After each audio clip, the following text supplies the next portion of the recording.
Bueno, todo, ¿qué tal estáis? Bienvenidos de nuevo al canal. Aquí tenemos justo por donde lo dejamos, como he terminado el capítulo 8. Y vamos al 9, el acto final.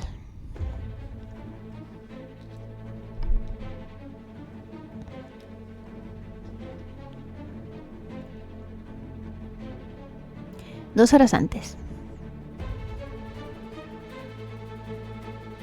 Where's Riquetti? He was right there. He's gone.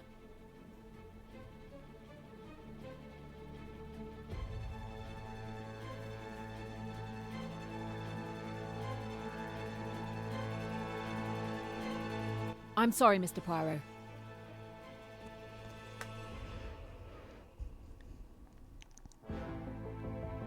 Of course. Miss Royce, good luck.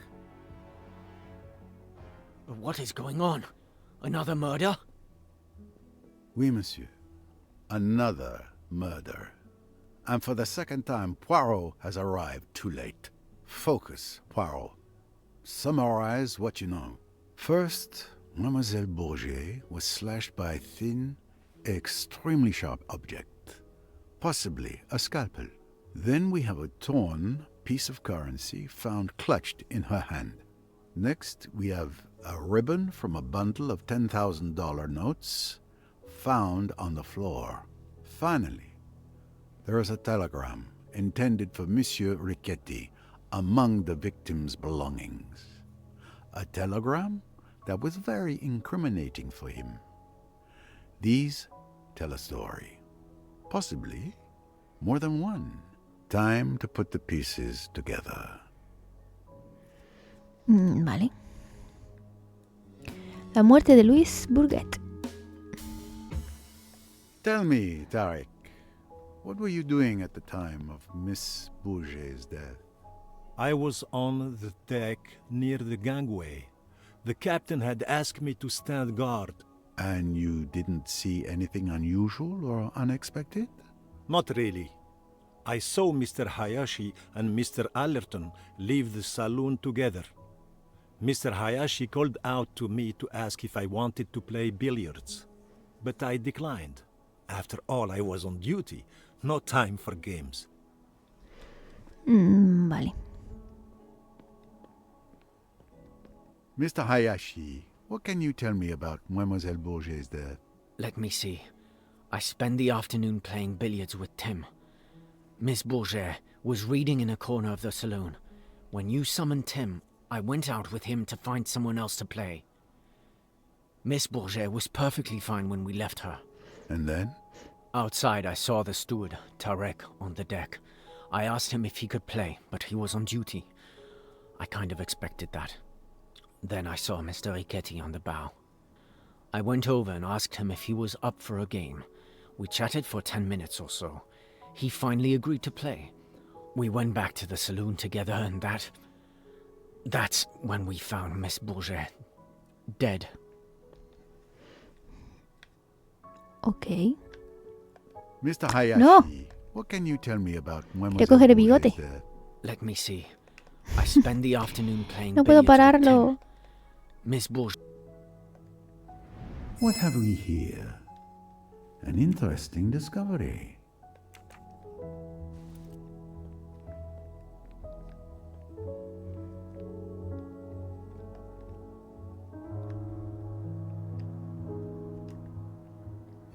A thin weapon, very sharp, has slit the throat, possibly a scalpel. A torn piece of a $100 note in her hand. A ribbon for bundling stacks of notes. There must have been $10,000 here at least, but the money is missing.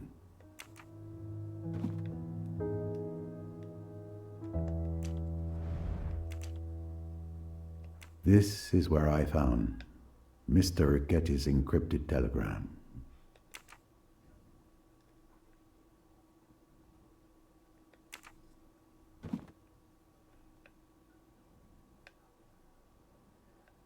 Un poco más, ¿no?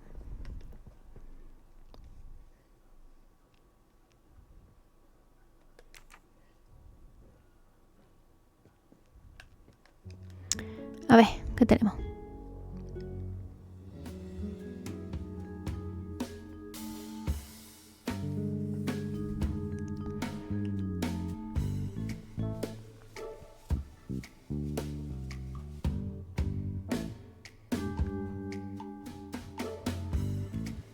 Luis tenía un billete de $100 en la mano y hay una cinta de un fajo de 10.000. Acabo de decir esto, que fue asesinada porque trató de robar un fajo.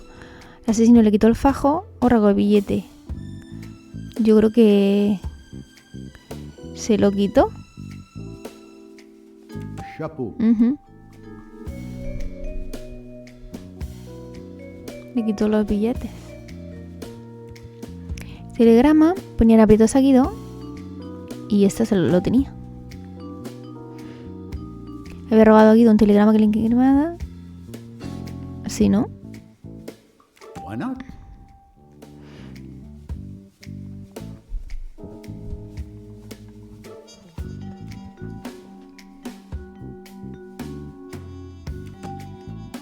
Vale, le quitó el fajo de billetes y lo había robado. ¿Qué puedo decir de esto? Que Luis había robado a Guido un telegrama y un fajo de billetes. ¿Estaba involucrado o quería chantajear? ¿Se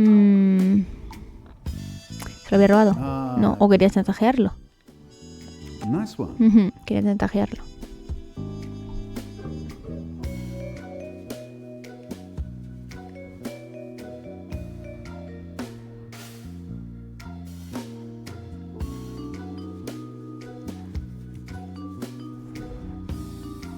Al médico. A car. Brilliant. A doctor's kit would undoubtedly contain a scalpel. Possibly more than one. And in fact, this was confirmed by Miss Royce. Bueno, who también la searched enfermera his podría tener. cabin. I'll need to question him. Excellent detective work. Naturally.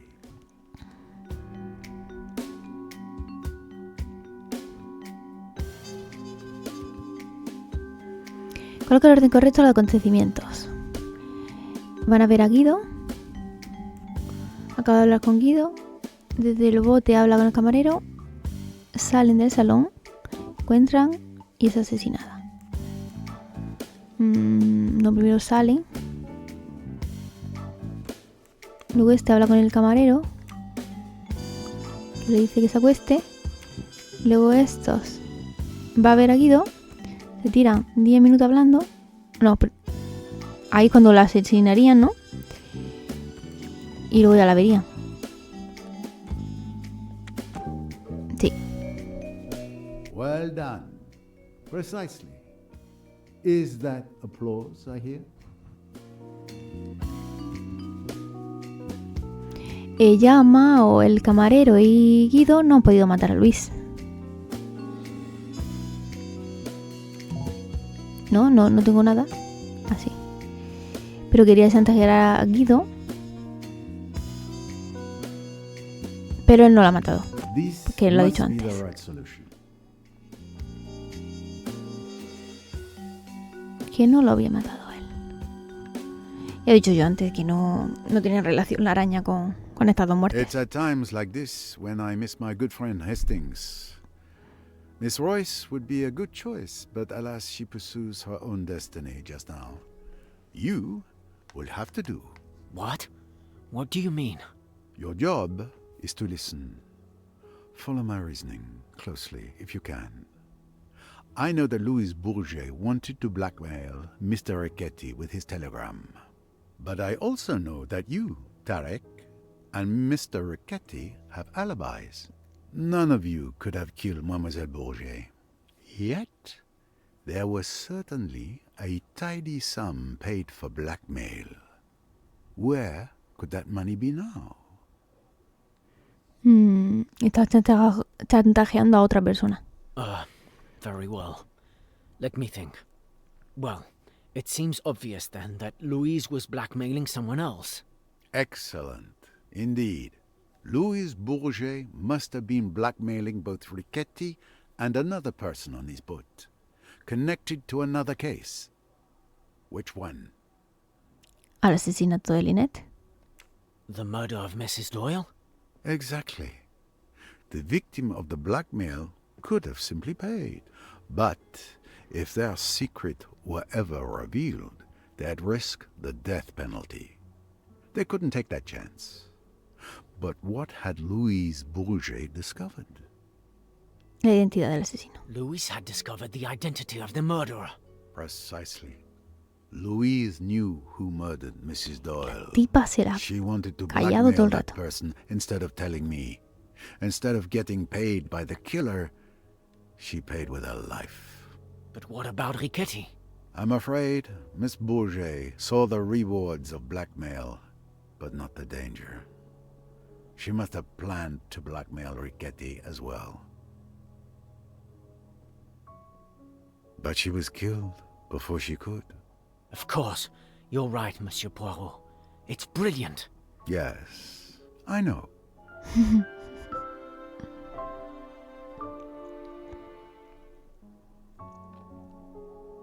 Clearly, the deaths of Mrs. Doyle and Miss Bourget are connected. It's possible that the same person murdered both women. Investigating Mrs. Doyle's death will surely lead me to Miss Bourget's killer.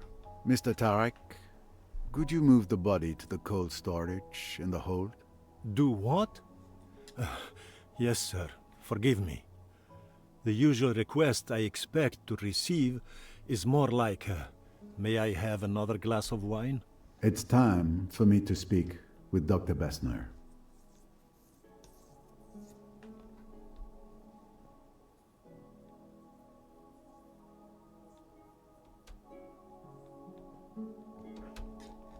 Dr. Bessner, sorry to disturb you.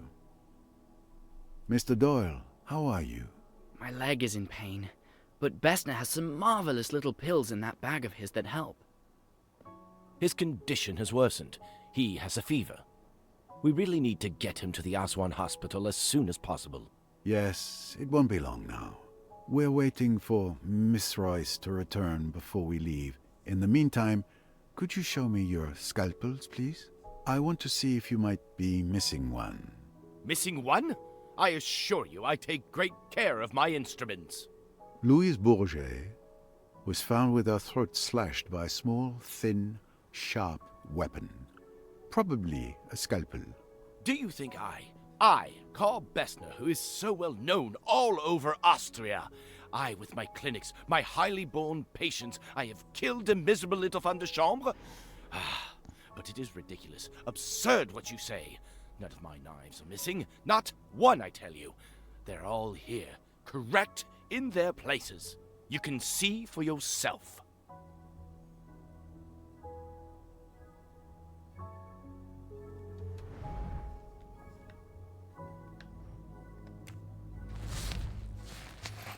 Toma, listo. No te falta uno. As expected, a scalpel is missing. Dr. Bessner, you are missing a scalpel. Was? This insult to my profession I will not forget.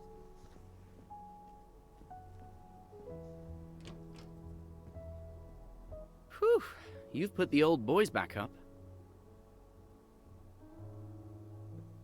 There you are, Monsieur Poirot. It is most important. I have vital information. Mr. Doyle, I know who killed your wife. What? My theories are completely vindicated. The deep, primeval, primordial urges. It may appear impossible, fantastic, but it is the truth. Do I understand that you have evidence in your possession to show who killed Mrs. Doyle? Certainly I have. You will agree, will you not, that whoever killed Louise Bourget also killed Lynette Doyle? That the two crimes were committed by one and the same hand? You mean you have a theory as to who ¿Y cómo killed sabe? Louise Bourget? ¿Que esta está muerta? No, I have exact knowledge. I saw the person with my own eyes. For God's sake, start at the beginning. You know the person who killed Louise Bourget, you say? I will tell you exactly what occurred. I went to the rooftop bar to get, something to help me sleep. I did not wish my daughter to know of it. She tends to disapprove. As I was saying, I was on the terrace when I didn't think anything anything of it, of course. But when I learned that Louise had died in the saloon, I understood everything. Maybe you understood, but I can't understand anything. Calm down. Start over from the beginning. In detail. Yes, yes. As I was at the top of the terrace stairs, about to go down, I saw the murderer. It was... ¿Qué? ¿Qué? Madre mía, que están cayendo uno tras otro.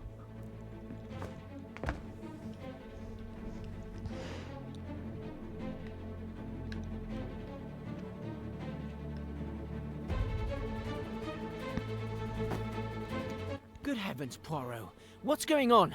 Did you see anyone run past just now? No. Don't move from here. A lo mejor sea él.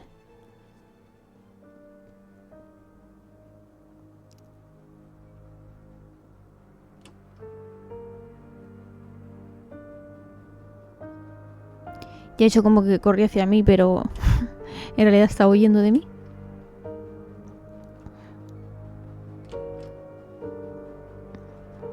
The murderer has vanished.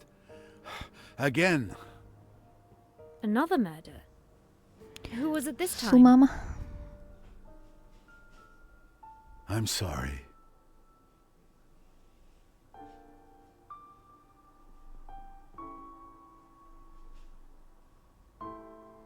My God.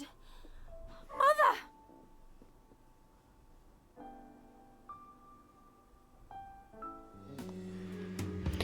Wow. What did you see? Nothing. I was looking at the Nile on the other side of the starboard deck. I heard a gunshot and rushed over. Probably not the smartest move. Did you run into anyone? No, no one. Why I was running towards someone firing a gun, I'll never know. If the instinct overcomes you again, I would resist it. And you, Mrs. Allerton? I was reading in my cabin. I heard the noise and peeped outside. I wish I could help, but I saw no one. Thank you, madame.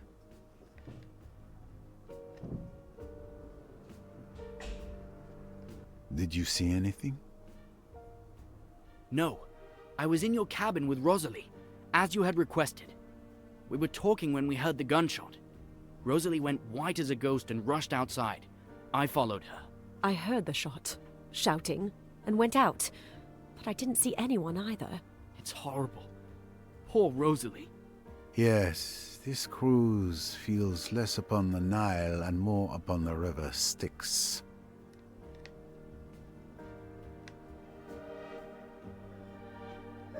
Mira, la he soltado aquí. The barrel is still warm. It's definitely the murder weapon. I've seen this pistol somewhere before.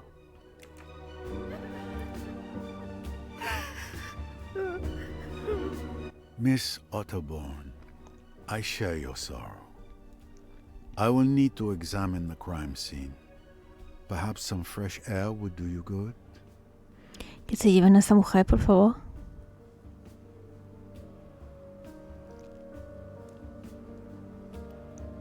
¿Y el médico dónde se ha metido? No me he dado cuenta cuando se ha ido.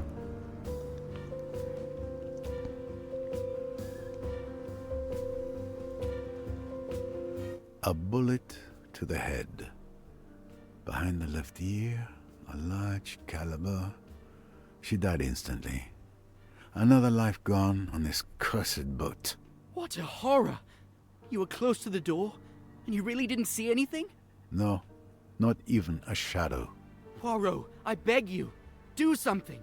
Another murder. The killer laughs at Poirot. It is a nightmare. Bueno, puede pasar. Did you witness anything that may help? You may not believe me, but after your outrageous accusations, I went to calm down on deck. I was at the stern, alone, when I heard the gunshot. I couldn't see anything from where I was. These ladies then arrived. Yes, we heard the shot. We came to see what was happening, and now there's another dead body. I have to get off this boat. Calm down, Cousin Marie, please. We were together, coming up from the lower deck. We didn't see anything at all.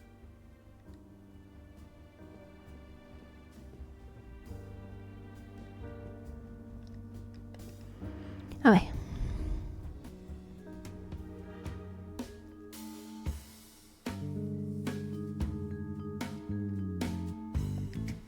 El asesino ha escapado sin que Hércules ni Simon lo hayan visto pasar.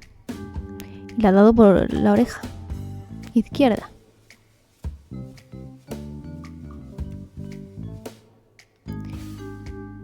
Aquí. Yes, given the bullet impact behind Mrs. Otterbourne's left ear, the killer must have been to her left. Entonces ha ido hacia allí. Que es lo más lógico. The killer must have fled towards the front of the boat. Otherwise, I would have seen them pass by the door. Who else could have succeeded?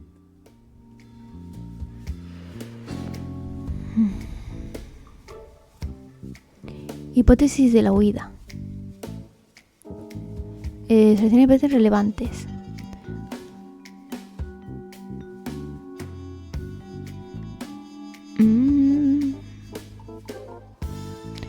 ¿Ha podido saltar? Puede ser que haya podido saltar. Ha ido para la parte delantera. Se ha podido esconder en algún camarote. Se ha podido saltar. Y ha huido. Ha cambiado de dirección. Se ha tropezado con él. Claro, porque puede ser el otro que me haya hecho la pirula. The human animal never fails to surprise me.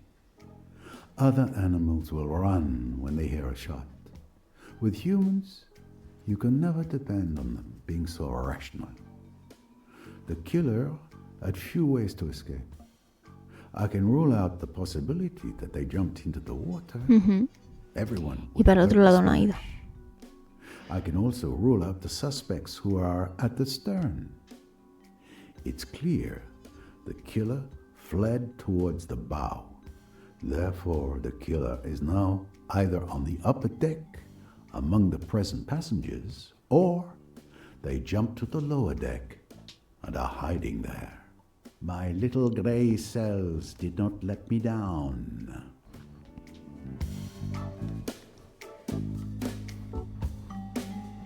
Motivo de la muerte.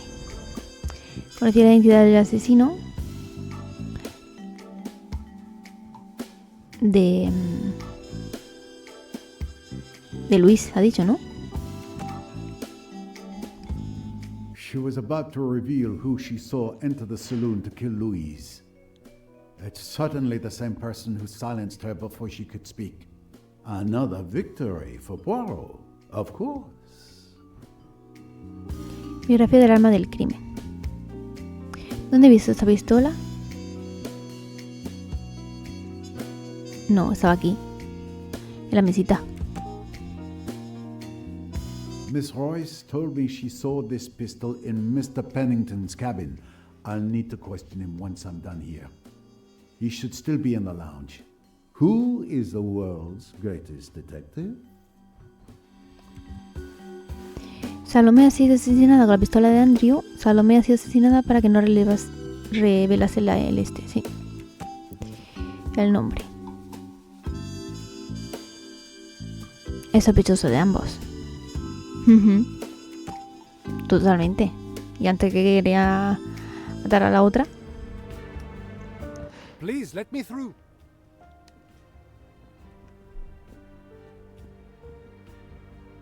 I was informed of what happened. It's terrible. My sincere condolences, miss. Thank you, Captain. This situation is completely beyond me. What can I do to help, Mr. Poirot? We need to place Mrs. Otterbourne's body in the cold storage with the others. But, most importantly, we must ensure the safety of the other passengers. I'll see to Mrs. Otterbourne immediately. Tarek, Samir, come help me.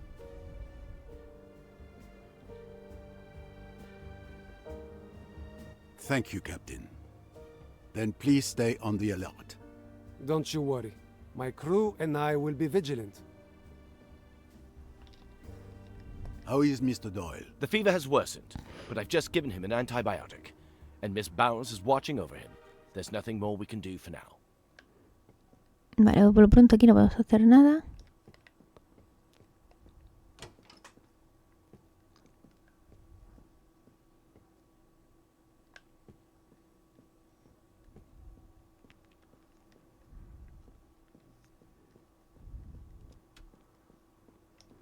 No sé por qué me deja otra vez entrar en las habitaciones.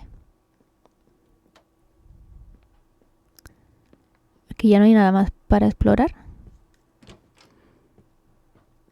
Porque haya gente aquí. Miss Jacqueline de Belfort, stateroom. Ni nada.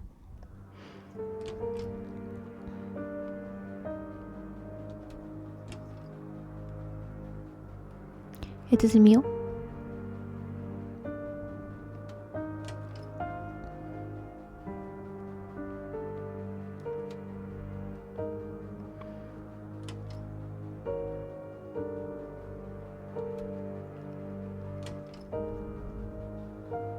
Vale, qué gente. There's Mr. Pennington.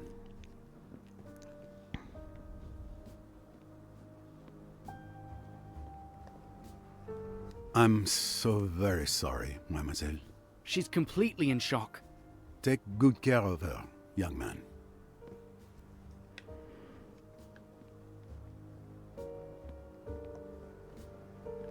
Everyone's on edge. I've never experienced anything like this. Ni yo. Mr. Pennington, didn't you hear a gunshot? I've been thinking about it, yes. I may have. Someone was shot? Mrs. Otterborn. She's dead. Mrs. Otterborn? Who on earth would want to shoot that harmless old lady? Someone who brought a gun aboard. La tuya. It's your pistol that killed Mrs. Otterborn. My pistol? Really?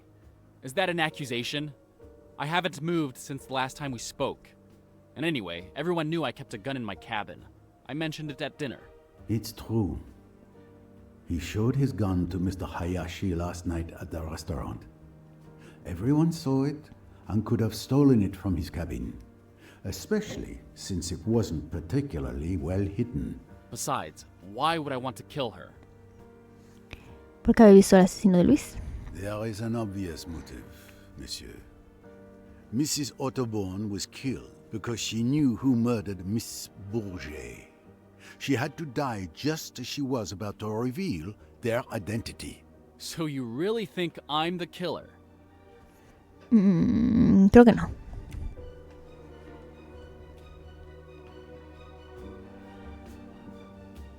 I admit, it would be a pleasure to solve this mystery by accusing you. But I know you're not the murderer. Mr. Ferguson was at the end of the deck, near the lounge. Either he saw no one or he's lying. And then he's our murderer, which logically means it's not you. And if he's telling the truth, it proves you didn't leave the lounge. Either way, his testimony clears you. At last, some sanity. Since you're not the police, would you kindly let me have my pistol back? I suggest you take better care of it. And do not be so very pleased with yourself, monsieur. Con qué You and facilidad, I ¿eh? are not done yet. Pasa de una mano a otra.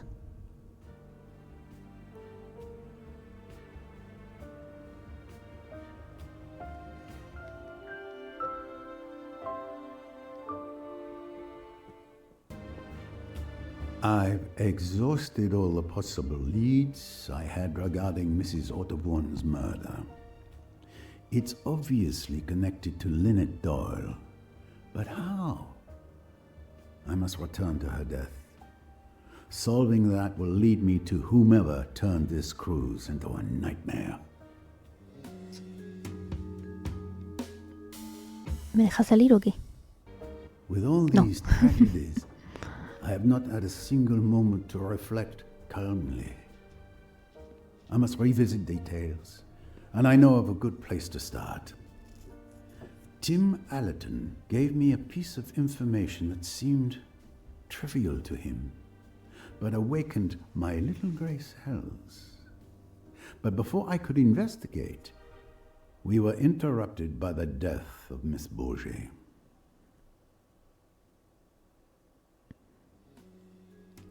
Esto, que oyó un chapoteo a las 12:26 cerca de proa. What was it now? Ah, yes. Mr. Allerton told me he heard a splash at 12:26 a.m. near the bow. However, Miss Otterbourne admitted to throwing her mother's bottles overboard at 1:10 a.m. near the stern. 2 splashes, 2 objects thrown into the Habrá que water recuperar. last night. I need to find out what the first one was.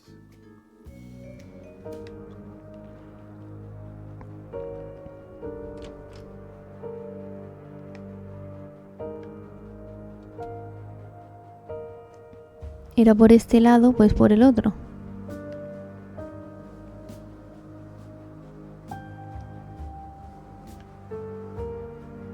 ¿Aquí?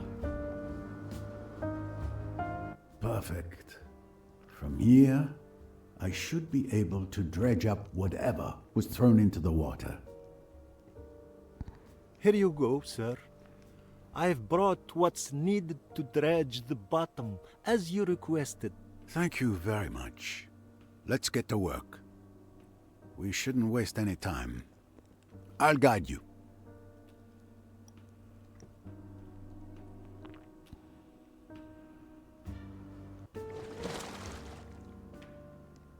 A ver. Empiezo desde aquí.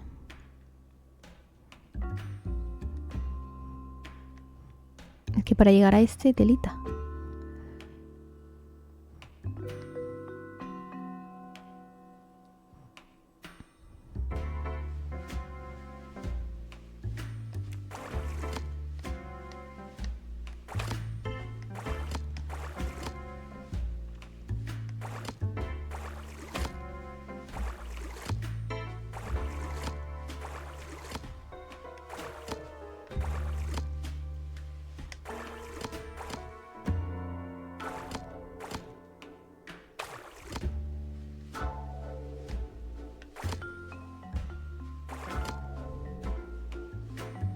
Mhm.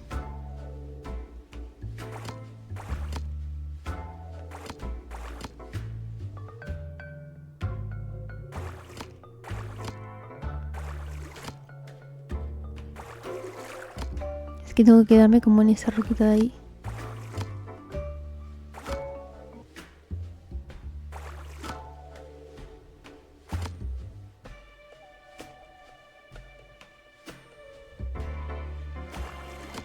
Ahora. Wonderful. A successful catch indeed. Let's see what treasures you found for us.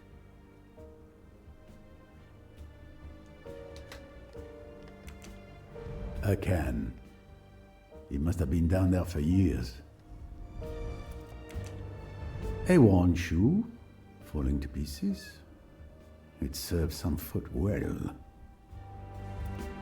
A Morse code bracelet. What an odd place to find such a thing. A plastic bottle, thoughtfully tossed overboard by a tourist, no doubt. These colors, it has a hole with burn marks on the edges. This handkerchief is quite ordinary, not expensive. It's stained red. Blood? No. After a night at the bottom of the Nile, the color should have faded. But the stain is still bright red, as if it were just made. It looks more like red ink. There you are. The infamous revolver of Mr. Belfort. And the presumed murder weapon. 3 bullets are missing. 3? ¿Y por qué no se escucharon los otros dos? What was thrown at 12:26 a.m. A torn scarf, a stained handkerchief, and Mr. Belfort's revolver with 3 missing bullets. The pieces of the puzzle are coming together. So, do you know who the killer is, Mr. Poirot? Almost, Samir. Thanks to this fruitful catch, I can now draw some new conclusions. A certain scoundrel has been laughing at Poirot, but laughter dies swiftly in a hangman's noose.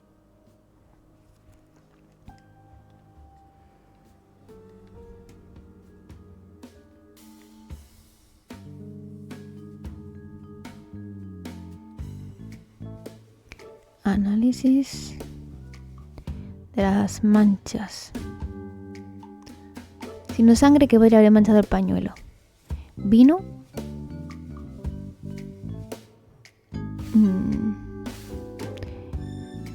Para que se quedase en el pañuelo, supongo yo que tiene que ser o vino. Bueno, que la mancha de tomate sí, también puede durar un poquito, pero... O esto. O esmalte de uña. Creo que este. Sí. When I inspected Mrs. Doyle's cabin, I remember seeing a nail polish bottle labeled pink, yet the liquid inside was clearly red. The contents of that bottle deserves a closer look. Precisely. Is that applause I hear?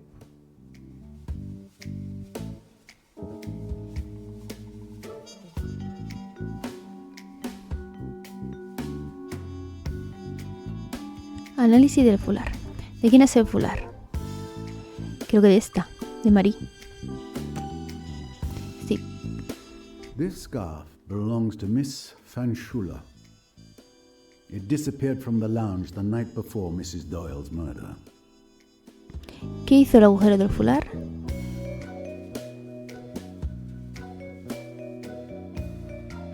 Lejano, no, fue cercano, ¿no? Yo creo que cerca. Given the size of the hole and the burn marks around it, it is clear someone fired a small caliber bullet. Claro, para que no se escuchara. At close range. ¡Qué lista! Excellent detective work. Naturally.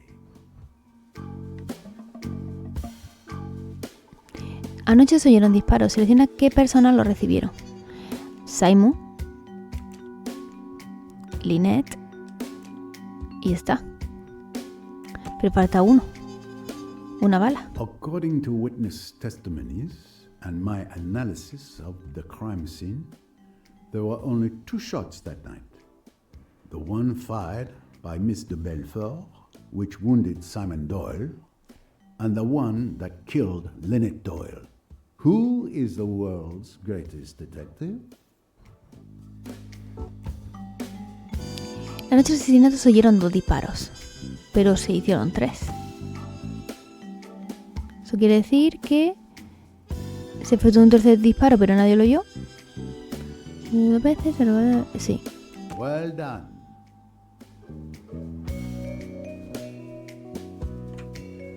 Se efectuó un tercer disparo.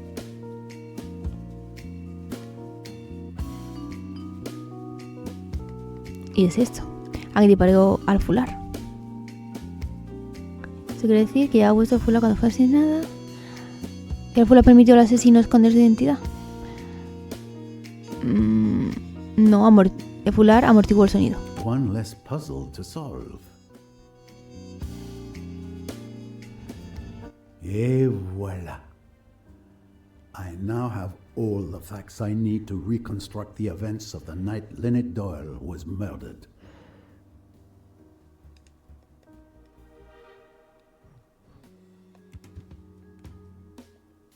Wow. And with Wow. the help of my Little Grace.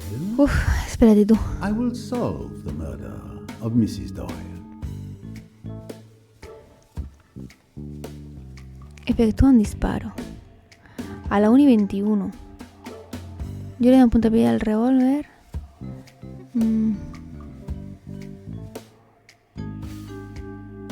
Vale, este se aprieta el pañuelo contra la pierna. Simon. Vale. Aquí abre la puerta y grita. Este fue llamado. No, fue Cornelia. ¿No?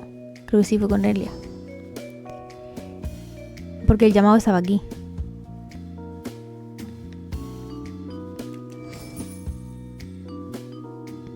Y aquí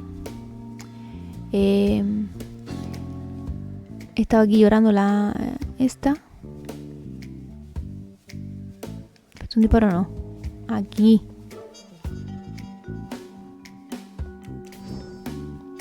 Yo le doy un puntapié al revólver. Y se aprieta total.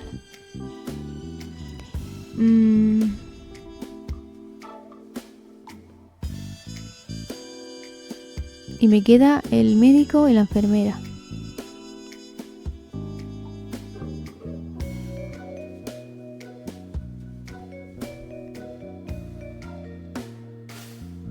Pues aquí no es, aquí no estaban durmiendo, ¿no?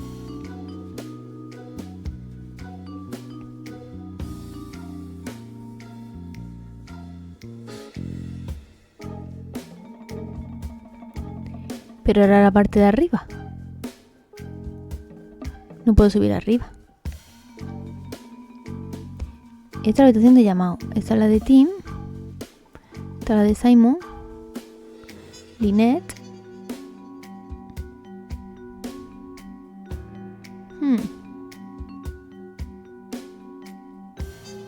Esta es de la señora mayor. Y esta es la de Salomé.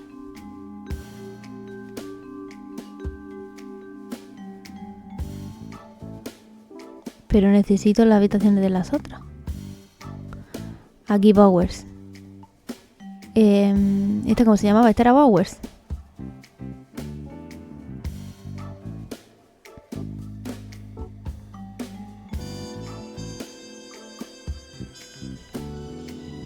Sí. Este es Elizabeth Bowers. Estaba durmiendo. Y ese es el doctor. Ok. Vale, está perfecta. Ahora, Ali 22, que ha pasado solamente un minuto. Este sigue aquí durmiendo. Esta sigue aquí.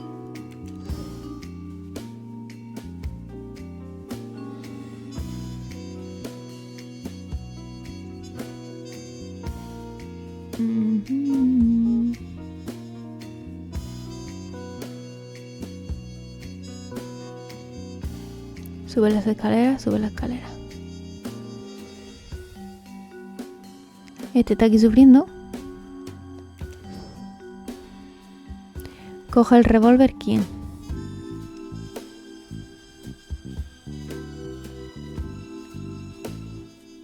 A lo mejor lo coge él. No, pues estaba sufriendo ahí.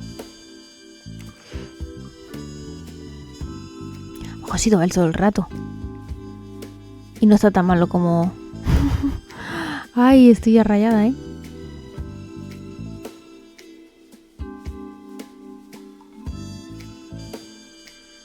Tim, llamado.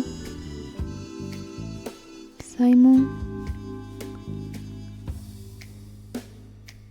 ¿Y dónde está esta gente?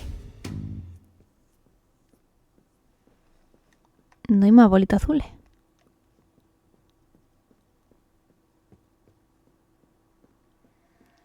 Llora en la cama, ¿quién? Vale, Jacqueline llora en la cama. Pues se la traen aquí. Observa quién lo observa. Cornelia. No he llamado. Porque la otra va a llamar a esta gente.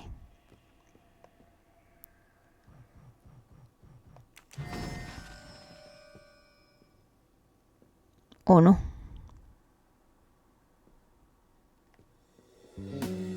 Sí.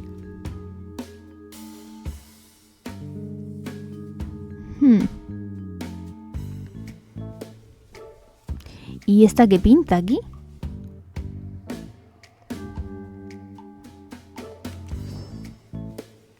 ¿Me explico?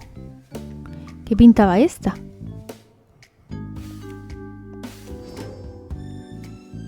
Y yo que sé qué escalera está subiendo. A lo mejor lo coge aquí. Y esta que está subiendo, a lo mejor lo pilla.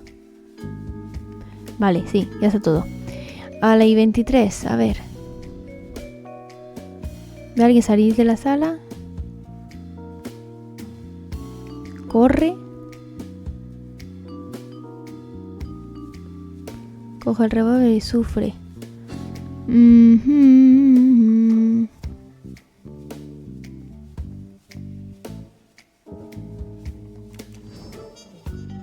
Yo creo que este es más falso. Y esta es la que quería chantajearlo a este. Simon.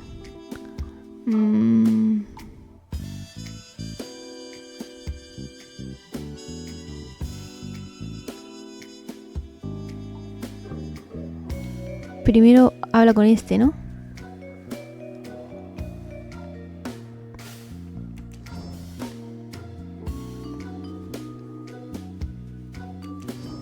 No.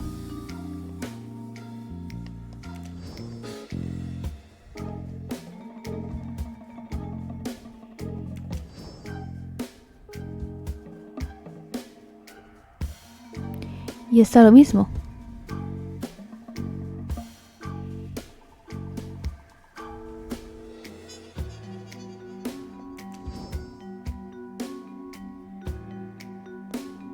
¿La puedo poner 2 veces?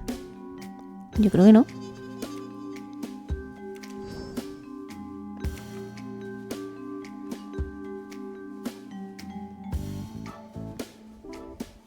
Ah, bueno, este a lo mejor puede dormir.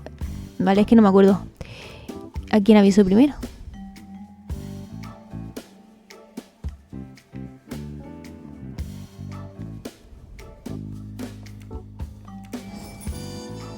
Vale. Se despierta esta.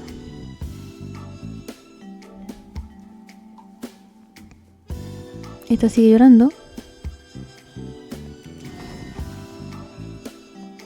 Y este sigue aquí. Vale, perfecto. Hay 24. A ver. Hay 24. Esta sigue llorando. Esta. Y hasta aquí. Vigila y sale. Esta. Es Cornelia. Que se queda aquí vigilando, ¿no? El llamado sale. Y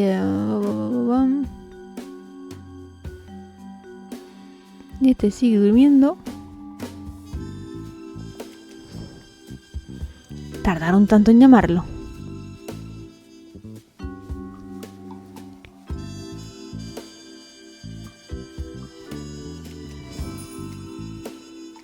Qué asqueroso.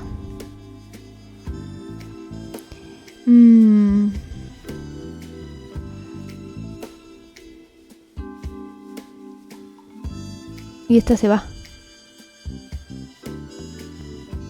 Porque no quiere saber nada. Vale, hay 25. Hay 25. Efectúa un disparo.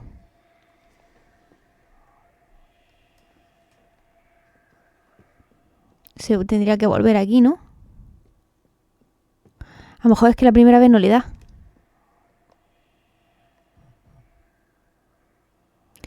Ah, amigo, es que a lo mejor la primera vez no le llega a dar. Qué malo, sabía yo que era el malo. Eso lo sabía yo, que se quería quedar con todo el dinero. Y de esta no estaba nada enamorado. Pero que puede estar complicado con esta, ¿eh? Ojo, cuidado. Que es lo que llevo pensando desde el principio.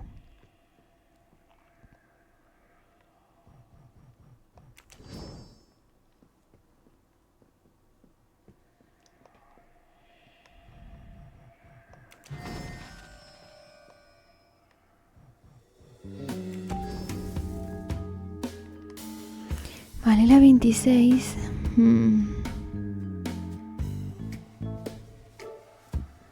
Esta pues sigue llorando. ¿No?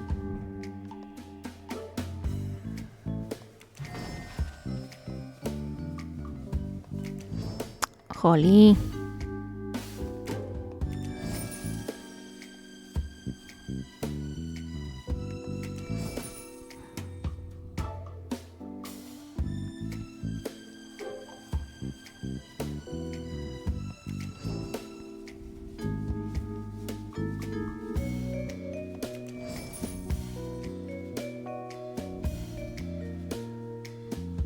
Esto también se va. Y me queda el falso este.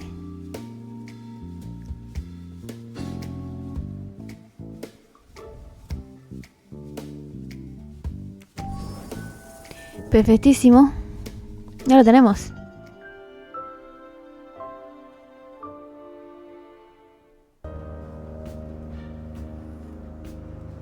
Samir, would you be so kind as to gather all the passengers in the lounge as quick as you can?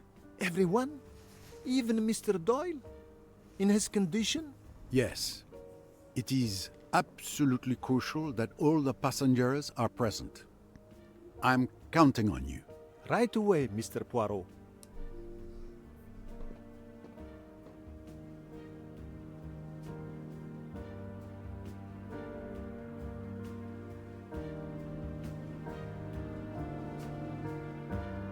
Then I arrested Riquetti at the Temple of Abu Simbel. He was injured, so I left him with the local police to get medical care. I see. Enough about me. What about you? Have you made progress on Louise's murder? Riquetti claims it wasn't him. For once, he is telling the truth. He may be a murderer, but he's not our murderer. The best proof is that there was another murder on the boat during your absence. Mrs. Otterborn is dead. Oh no, that poor lady. Who did it? I was just about to answer that question. Everyone should be gathered in the lounge. If you wouldn't mind heading there, I'll join you shortly. All right, I'll go ahead. Vale. En el comedor he dicho que estaban.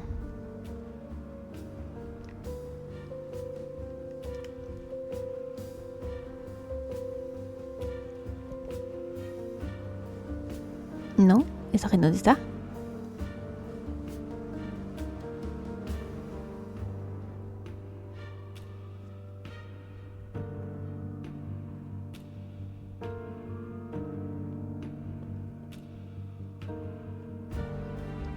Nobody's going through that door, sir. You can trust me.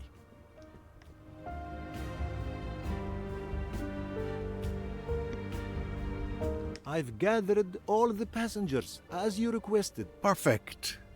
Thank you very much. ¿Pero en dónde lo he reunido?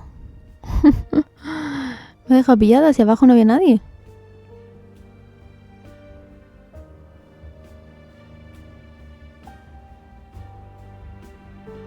A lo mejor ahora abrir aparecen. No.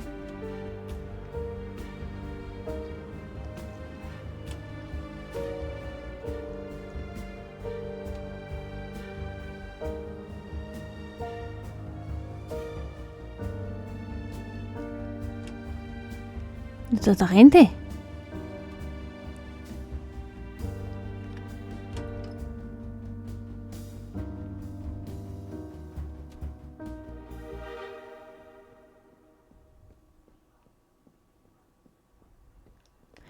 ¿Alguien me puede decir dónde están estas personas? ¿Y por qué han desaparecido? Si no están en el comedor, No están en la esa. La otra habitación no me deja. ¿Dónde está el camarero? Ojo, por la otra puerta sí me dejaba.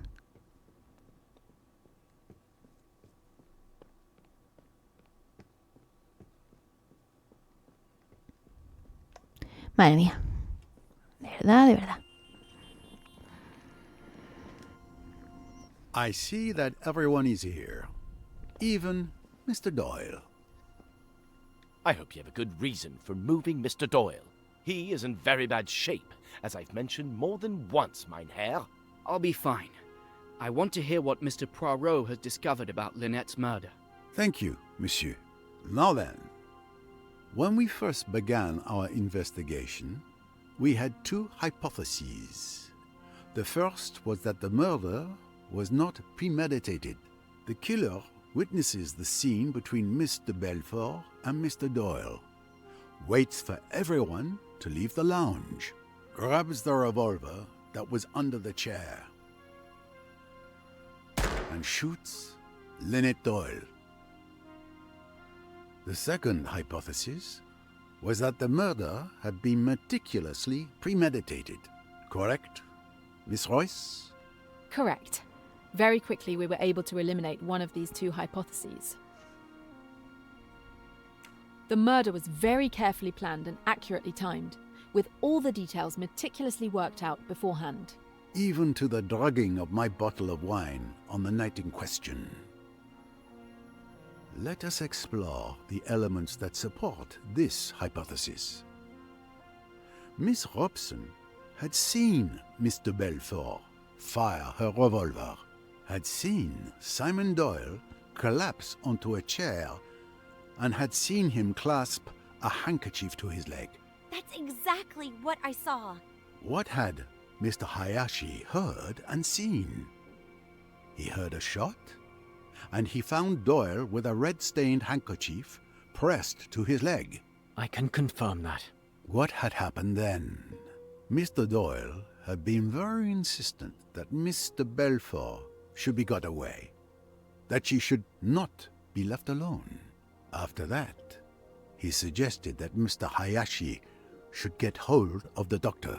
Accordingly, Miss Robson and Mr. Hayashi go out with Mr. Belfort, and for the next 5 minutes, they are busy on the port side of the deck. Miss Bowers, Dr. Bessner's, and Mr. Belfort's cabins are all on the port side. So someone had 5 minutes alone to go and kill Mrs. Doyle. But who? Simon.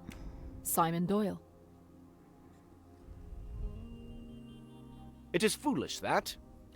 Do you think a man with a fractured bone and a splint on his leg could go walking about the boat and killing people? I tell you, it was impossible for Simon Doyle to leave my cabin. But yes, the thing seems impossible, but it's nonetheless true. During my investigation, I managed to retrieve Mr. Belfort's revolver, which had been thrown into the water. It was wrapped in a stained handkerchief. To an untrained eye, this stain could have been mistaken for blood. But Hercule Poirot's eyes are not untrained. The stain was in fact red ink contained in one of Mrs. Doyle's bottles of nail polish. So when Miss Robson and Mr. Hayashi saw Mr. Belfort shoot Mr. Doyle, and he writhed so piteously in pain from his injury, it was all a show. No fue herido, Simon. It was all staged. Mr. Doyle used that handkerchief soaked in red ink to make it look like he was bleeding from a bullet in his leg. He managed to fool everyone. But I carried him. I clearly saw that he was in real pain. Absolutely correct. He was indeed injured when you carried him.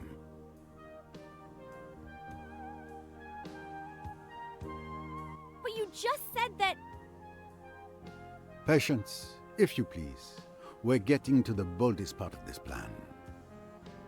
As I mentioned earlier, after Mr. Belfort fired her shot, Mr. Doyle insisted that Miss Robson and Mr. Hayashi remove her from the lounge. Now he is alone. 2 minutes are all that Simon Doyle needs. He picks up the pistol from under the sofa, runs like a hare silently along the starboard deck, enters his wife's cabin, creeps up to her as she lies asleep, shoots her through the head, puts the bottle that has contained the red ink away, and runs back. But what does he do next? Se dispara la pierna. He sits back down in his chair and shoots himself in the leg. That is the moment when he's truly injured. But what about the gunshot? We should have heard it, just like the first one. I even heard a splash in the water, which makes far less noise. Well observed, my young friend. Mr. Doyle used an object to muffle the sound of the gunshot. El fular de Marie. Remember, on the night of the murder, Miss Van Schuler had lost her scarf. In fact, it was Simon Doyle who stole it and hid it under a cushion, setting the stage for his crime. Scoundrel! How dare you involve me in your nasty schemes? We fished the scarf, the handkerchief, and Mr. Belfort's revolver from the Nile. As you can see, the scarf has a hole ringed with powder burns, caused by a bullet fired at close range. You, Dr. Bessner, examined Lynette Doyle's body. You will remember that the wound showed signs of scorching. That is to say that the pistol had been placed close against the head before being fired. So, that is exact. Now, thanks to this scarf, we know that the gunshot was muffled. This also wasn't the shot that killed Lynette Doyle, because as we also now know that the burn marks on her skin means the gun's barrel was placed very close to her skin with nothing in between. It also could not have been the shot Mr. Belfort fired at Simon Doyle, as no one mentioned anything about it sounding muffled. Given these facts, the conclusion is quite clear. A third shot was fired that night. The third missing bullet from the revolver. You make it sound so simple and logical. Because it is, Monsieur Ferguson. Miss Van Schuler's scarf was used to muffle the sound of the gunshot when Mr. Doyle shot himself in the leg. But that's not the end of the revolver's journey. Lo lanzó por la ventana. Mr. Doyle wrapped the revolver in the stained handkerchief, then put everything in the scarf and tossed the bundle out the window into the Nile. And that's the splash I heard. Exactly, Mr. Allerton. It required very precise timing, but Monsieur Doyle acted coldly and swiftly, just as he did when he murdered his wife.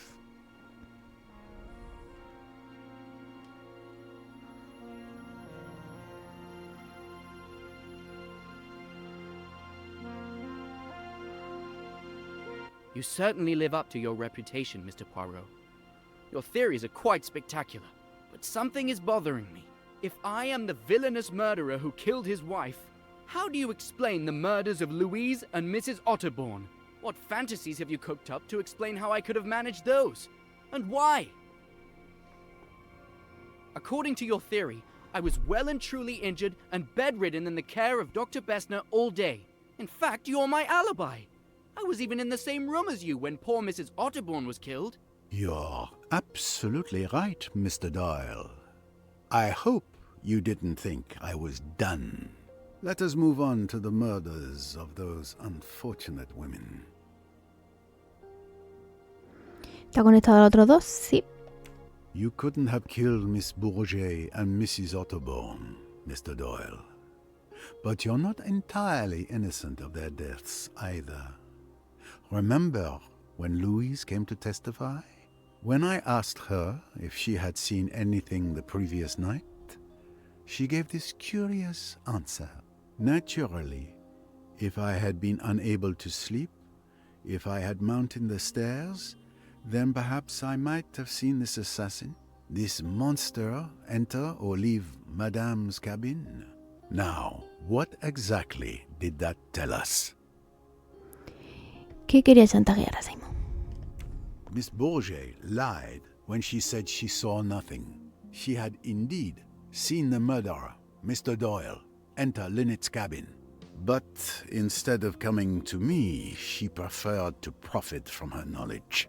She tried to blackmail Mr. Doyle. She sent her carefully worded message, and he responded, "You'll be quite all right. I'll look after you." Secret codes now? Really? Ridiculous. And you're still not answering my question. How could I have killed Louise in the saloon when I could barely walk? ¿Tiene un cómplice? It's very simple.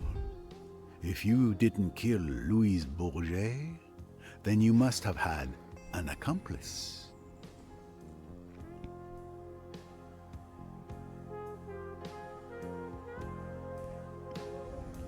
No miréis, que la loca.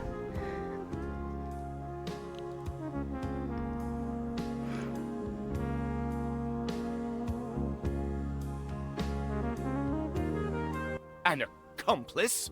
Are you accusing me? No, no. Esta señorita. This accomplice can be none other than Jacqueline de Belfort. What?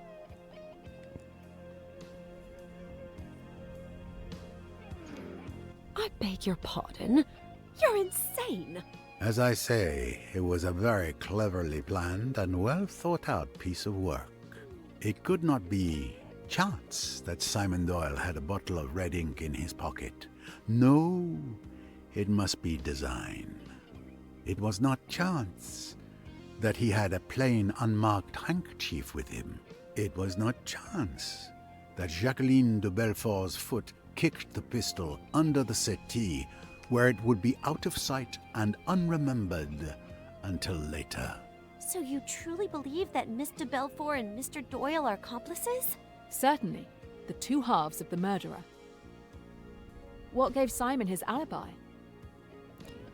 El disparo. It's the bullet that Miss de Belfort fired into Mr. Doyle's leg that provided him with an alibi. Even if left alone, he wouldn't have been able to crawl to his wife's cabin to kill her. But Mr. Belfort didn't actually hit Mr. Doyle with that shot. He pretended to be injured, so crawling wasn't necessary. Now let's move on to the shooter. What gives Jacqueline de Belfort her alibi? Simon insistió mucho en que estuviese acompañada. Mr. Doyle was insistent that Mr. Belfort was never to be left alone from the moment of the gunshot until this morning. That gave her a rock-solid alibi for the murder of Mrs. Doyle. There, between the two of them, you get all the qualities you require. The cool, resourceful planning brain, Jacqueline de Belfort's brain, and the man of action to carry it out with incredible swiftness and timing. Look at it the right way, and it answers every question. Simon Doyle and Jacqueline had been lovers. Realise that they are still lovers, and it is all clear. Simon does away with his rich wife, inherits her money, and in due course will marry his old love. It was all very ingenious. The persecution of Mrs. Doyle by Jacqueline, all part of the plan. Simon's pretended rage. Then one night, on this boat, I thought I heard Simon and Lynette outside my cabin. He was saying, "We've got to go through with it now." It was Doyle, all right, but it was to Jacqueline he was speaking. The final drama was perfectly planned and timed. There was a sleeping draught for me, in case I might put an inconvenient finger in the pie. There was the selection of Miss Robson as a witness. The working up of the scene. Miss de Belfort's exaggerated remorse and frenzies. She made a good deal of noise in case the shot should be heard. In truth, it was an extraordinarily clever idea. Jacqueline says she shot Doyle. Miss Robson says so. Mr. Hayashi says so.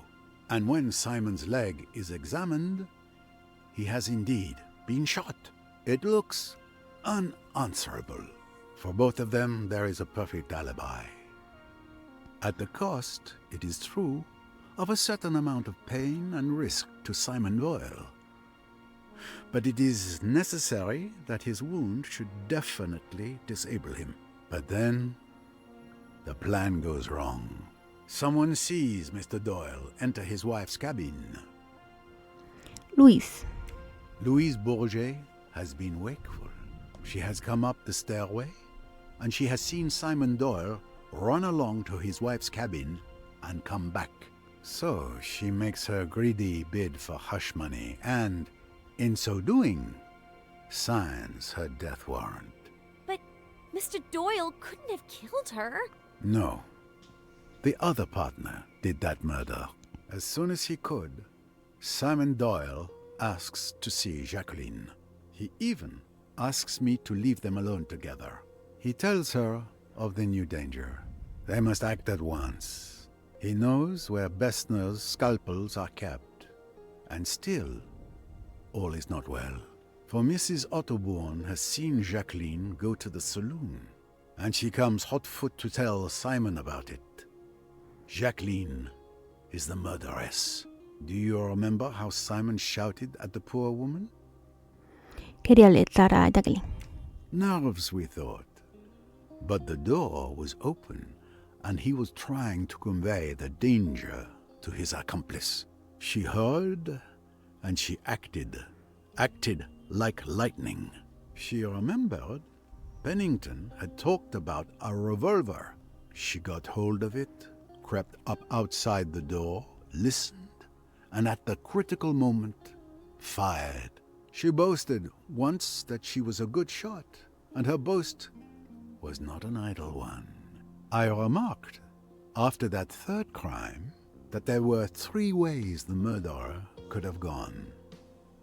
I meant that he could have gone aft, in which case Ferguson was the criminal. He could have gone over the side, very improbable. Or he could have gone into a cabin. Jacqueline's cabin was just 2 away from Dr. Bessner's. She had only to throw down the revolver and bolt into the cabin. It was risky, but it was the only possible chance.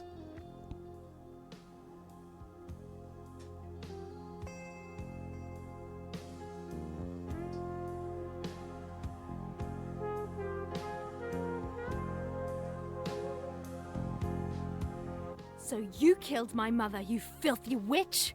Rosalie, no. I understand, but attacking her isn't the answer.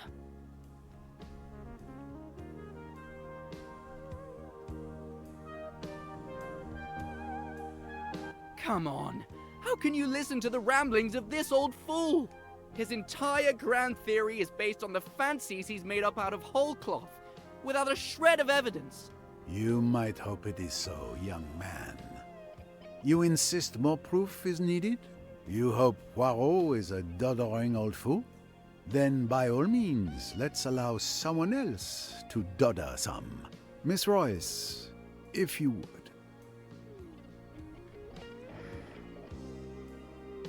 Ay, mira. Ah, te he visto. With pleasure. The irrefutable proof is tiny, but look here. You can see that the wood is damaged, and the bullet that caused it is still lodged in the hole. I'm sure forensics will prove that it's a .22 caliber cartridge fired from the murder weapon. This is the bullet Mr. Belfour shot at Simon Doyle. It ended up in the wall, not in his leg.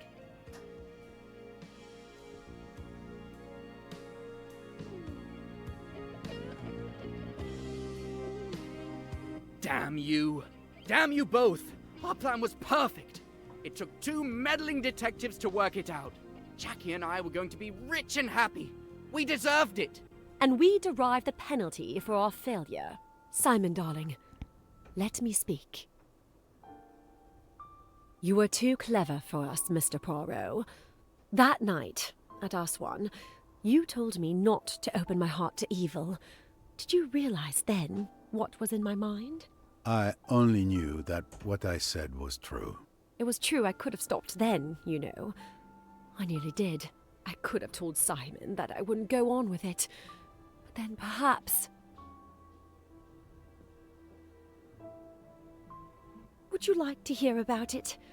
From the beginning? If you care to tell me, mademoiselle. It was all very simple, really. You see, Simon and I loved each other. And for you, love would have been enough. But not for him. You might put it that way, perhaps. Simon always wanted money so dreadfully, and all the same, he never tried to marry anybody rich and horrid. He wasn't that sort. And then we met. Our love was obvious from the first glance. We were broke, but we wanted to get married. There we were, up against it. And then I thought of Lynette. It might make all the difference to me and Simon if she'd give him a job. It was about then that you saw us that night at Chez ma tante. You know, Mr. Poirot, I loved Lynette, really I did. She was my best friend, and I never dreamed that anything would ever come between us. But she went all out to get Simon away from me. I don't think she even hesitated for more than about a minute. I was her friend, but she didn't care. She just went bald-headed for Simon. That's why I'm not really sorry about her, even now. And Simon didn't care a damn about her. But he did like the thought of her money. Of course I saw that. And at last I suggested to him that it might be a good thing if he got rid of me and married Lynette. But he scouted the idea. He said, money or no money, it would be hell to be married to her. He said his idea of having money was to have it himself. He talked about it a good deal one way and another, about how convenient it would be if Lynette died. I said it was an awful idea, and then he shut up about it. After a bit, I saw that he'd made up his mind, and I was terrified. Simply terrified. Because you see, I realized that he'd never pull it off. He'd have no kind of subtlety about it. And he's got no imagination. So I had to come into it too, to look after him. I thought and I thought, trying to work out a plan. It seemed to me that the basis of the idea ought to be a kind of two-handed alibi. You know, Simon and I could somehow or other give evidence against each other, but actually that evidence would clear us of everything. It would be easy enough for me to pretend to hate Simon. It was quite a likely thing to happen under the circumstances. Then, if Lynette was killed, I should probably be suspected. So it would be better if I was suspected right away. We worked out details little by little. Even then, Simon went and wrote a J in blood, which was a silly, melodramatic thing to do. It's just the sort of thing he would think of. But it all went off fine. And then there was Louise. Yes. It was not your fault that Louise Bourget could not sleep that night. That miserable Frenchwoman tried to blackmail us. I pretended to grovel. I took her all the money we could get hold of. And then, when she was counting the money, I did it. It was quite easy. That's what's so horribly frightening about it. It's so terribly easy. And even then, we weren't safe. Mrs. Otterbourne had seen me. I'd no time to think. I just acted like a flash. It was almost exciting. Love can be a very frightening thing. That is why most great love stories are tragedies. Don't mind so much for me, Monsieur Poirot. After all, I've always lived hard, you know. Jackie, I ruined everything. I'm sorry for it all, my love. If I had known all this before, It's all right, Simon. A fool's game, and we've lost. That's all. Look out! She took my gun! Adieu, mon amour. ¿Qué?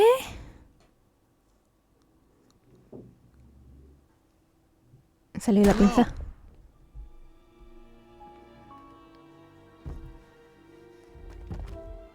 Madre mía.